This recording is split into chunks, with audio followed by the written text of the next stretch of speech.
मान्यता है कि महाकुंभ में स्नान करने से व्यक्ति के सभी पाप धुल जाते हैं और उसे मोक्ष की प्राप्ति होती है। आखिर 12 साल बाद ही क्यों लगता है महाकुंभ मेला? आइए विस्तार से जानते हैं इसके पीछे की कहानी। कहा जाता है कि एक बार दुर्वासा आर्षि देवताओं से मिलने देवलोक पर आए और वहां उनकी मुलाकात देवराज इंद्र से हुई। उन्हें देखकर दुर्वासा ऋषि बहुत खुश हुए और अपने गले से फूलों की माला निकालकर उन्हें पहना दी। लेकिन अहंकार में चूर देवराज इंद्र अपने गले से उस माला को उतारकर अपने ऐरावत को पहना दी। उसके बाद जो कुछ भी हुआ वह देवताओं के लिए किसी बुरे सपने से कम नहीं था और वहां से शुरू हुआ हिंदुओं के सबसे बड़ा पर्व महाकुंभ की। दोस्तों, महाकुंभ दुनिया के इकलौता ऐसा धार्मिक पर्व है जहां पर एक बार में लाखों लोग इकट्ठा होते हैं। कहा जाता है कि महाकुंभ का दृश्य अंतरिक्ष से भी दिखाई पड़ता है। लेकिन यह महाकुंभ है क्या? इस शब्द का मतलब क्या है? इससे दुर्वासा ऋषि और देवराज इंद्र से क्या ही संपर्क है? और तो और यह महाकुंभ की पर्व समुद्र मंथन से भी जुड़ी हुई है। तो दोस्तों, आइए आज मैं आप लोगों को बताता हूँ महाकुंभ से जुड़ी हर एक बात जो आपको पता होनी चाहिए। दरअसल कुंभ शब्द का मतलब होता है घड़ा। इसे अगर धार्मिक नजरिए से देखें तो महाकुंभ का अर्थ है अमृत से भरा विशाल घड़ा। दोस्तों, इस पर्व को धूमधाम से मनाने के लिए भारत के 4 पवित्र जगह प्रयागराज, हरिद्वार, उज्जैन और नासिक में महाकुंभ के आयोजन किया जाता है। और इस बार यह मेला उत्तर प्रदेश के प्रयागराज में लगा है, जिसमें हिंदू धर्म के लोग काफी ज्यादा आस्था रखते हैं तथा देश विदेश से लाखों श्रद्धालु इस मेले में हिस्सा लेने के लिए भी आते हैं। इसके पीछे एक मान्यता भी है कि यहाँ स्नान करने से लोगों के सारे पाप नष्ट हो जाते हैं और उन्हें मोक्ष की प्राप्ति होती है। लेकिन यहाँ पर एक सवाल उठता है, आखिर यह महाकुंभ का मेला 140 साल बाद इस बार क्यों आया है और इसकी शुरुआत कैसे हुई है? तो दोस्तों, इसके पीछे एक दिलचस्प और पुरानी कहानी है जो हमने आपको वीडियो के शुरुआत में सुनाई है। आइए उस कथा को जरा विस्तार से समझता हूँ। तो जैसा कि हमने बताया, एक बार ऋषि दुर्वासा जब देवताओं से मिलने पहुंचे तो उनकी मुलाकात देवराज इंद्र से हुई, जो अपने दिव्य हाथी ऐरावत पर बैठे अपने ही धुन में मग्न थे।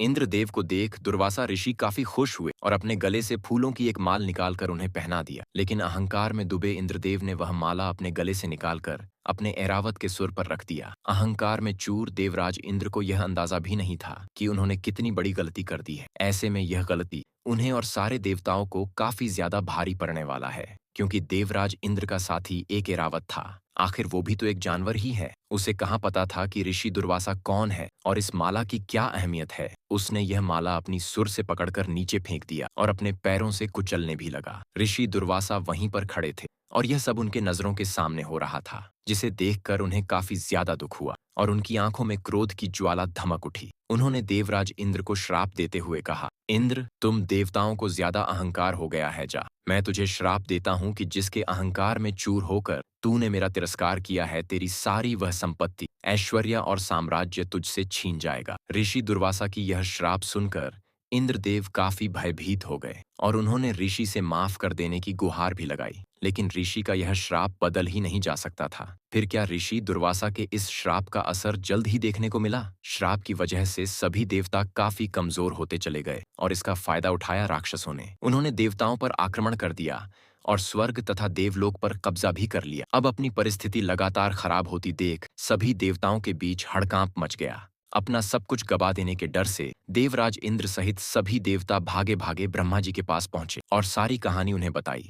लेकिन ब्रह्मा जी को भी इसका कोई समाधान नहीं मिला। तब सभी देवताओं को साथ लेकर ब्रह्मदेव चिर सागर में आराम कर रहे भगवान विष्णु के पास पहुंचे, जहां उन्होंने विष्णु जी को ऋषि दुर्वासा का दिया श्राप तथा राक्षसों के आक्रमण की जानकारी दी। उनकी बातें सुनने के बाद विष्णु जी ने एक पल सोचा और फिर एक उपाय भी बताएं। उन्होंने सभी देवताओं को कहा, आप सब राक्षसों की मदद लें और इस चिरस सागर का मंथन करें। इससे जो भी अमृत निकलेगा उस अमृत को ग्रहण करते ही आप सभी फिर से ताकतवर और अमर हो जाएंगे। भगवान विष्णु से यह सुनने के बाद देवताओं ने राहत की सांस ली और उनका आभार जताया। इसके बाद वो राक्षसों से मिले और समुद्र मंथन के बारे में बताएं। राक्षस भी अमृत के लालच में समुद्र मंथन के लिए तैयार हो गए थे। फिर क्या था दोस्तों, भगवान विष्णु की आज्ञा के अनुसार मंदार पर्वत को मथनी बनाकर उस पर रस्सी के जैसे वासुकी नाग को लपेटा गया और समुद्र मंथन शुरू किया गया। देवता और राक्षस वासुकी नाग के दोनों हिस्सों को पढ़कर एक साथ समुद्र मंथन करने लगे, जिसके परिणाम स्वरूप कुछ समय बाद ही समुद्र से तरह तरह की चीजें निकलने लगीं। सबसे पहले निकला हलाहल विष, जिसके प्रभाव से पूरी सृष्टि में हाहाकार मच गया।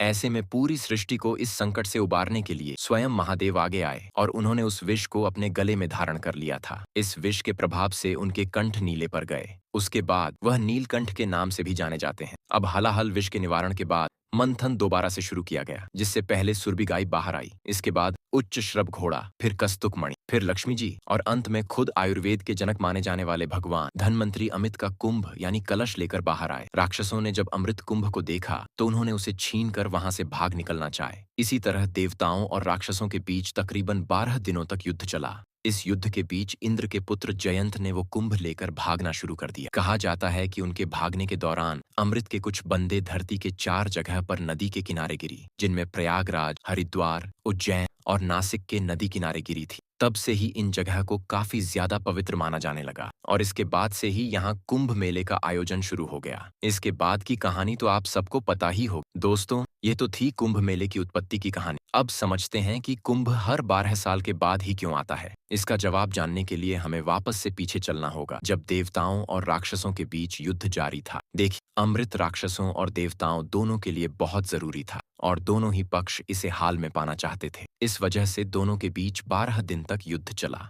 धार्मिक शास्त्रों के मुताबिक देवताओं का एक दिन हमारे 1 साल के बराबर होता है और यह वजह है कि हर 12 साल बाद कुंभ मेला का आयोजन किया जाता है। माना जाता है कि हर 12 साल के बाद वह खास समय आता है जब प्रयागराज में त्रिवेणी संगम, हरिद्वार में गंगा नदी, उज्जैन में शिप्रा नदी और नासिक में गोदावरी नदी के किनारे अमृत रूपी शक्ति जागृत होती है। और यही वजह है कि इस दौरान देश विदेश से लाखों लोग यहाँ डुबकी लगाने आते हैं ताकि उन्हें मोक्ष की प्राप्ति हो सके। तो दोस्तों, अब हम यह भी जान चुके हैं कि कुंभ के मेले की उत्पत्ति कैसे हुई। अब समझते हैं कि कुंभ कितने तरह के होते हैं। तो दोस्तों, आप लोगों को बता दूं कि कुंभ कुल 4 तरह के होते हैं: कुंभ, अर्ध कुंभ, पूर्ण कुंभ और महाकुंभ। कुंभ मेला का आयोजन हर 12 साल के बाद हरिद्वार, नासिक, उज्जैन और प्रयागराज में होता है। बारी बारी से इसे चारों अलग अलग जगह पर आयोजित किया जाता है। वही अर्ध कुंभ हर 6 साल के बाद मनाया जाता है, जिसे केवल प्रयागराज और हरिद्वार में ही आयोजित किया जाता है। हर 6 साल बाद आयोजित होने की वजह से इसे अर्ध कुंभ कहा जाता है। पूर्ण कुंभ हर बार 12 साल के बाद जो कुंभ प्रयागराज में मनाया जाए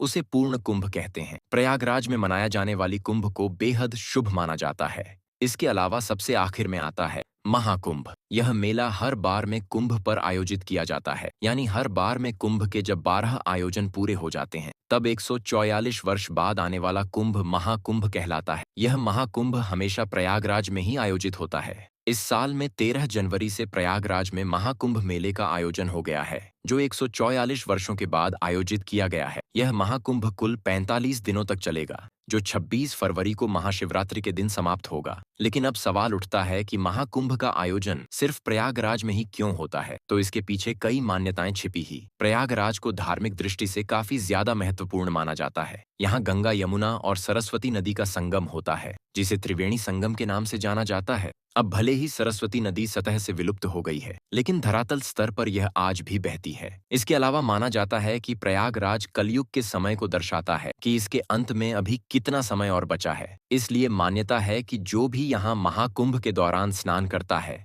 उसके सभी पाप नष्ट हो जाते हैं और वह जीवन मरण के चक्र से छूट जाता है, जिससे उसे मोक्ष की प्राप्ति होती है। तो दोस्तों, यह थी पूरी जानकारी महाकुंभ उत्पत्ति और उसके महत्व की। अब यह सिर्फ एक धार्मिक आयोजन नहीं, बल्कि हमारी संस्कृति, आस्था और एकता का प्रतीक है। अगर आप इस अद्भुत आयोजन का हिस्सा बनने जा रहे हैं तो हमारी शुभकामनाएं आपके साथ हैं। अपने अनुभव हमारे साथ कमेंट में जरूर शेयर करें। वीडियो अगर पसंद आई हो तो इसे लाइक और शेयर करें और जाते जाते चैनल को सब्सक्राइब करना बिल्कुल न भूलें। धन्यवाद।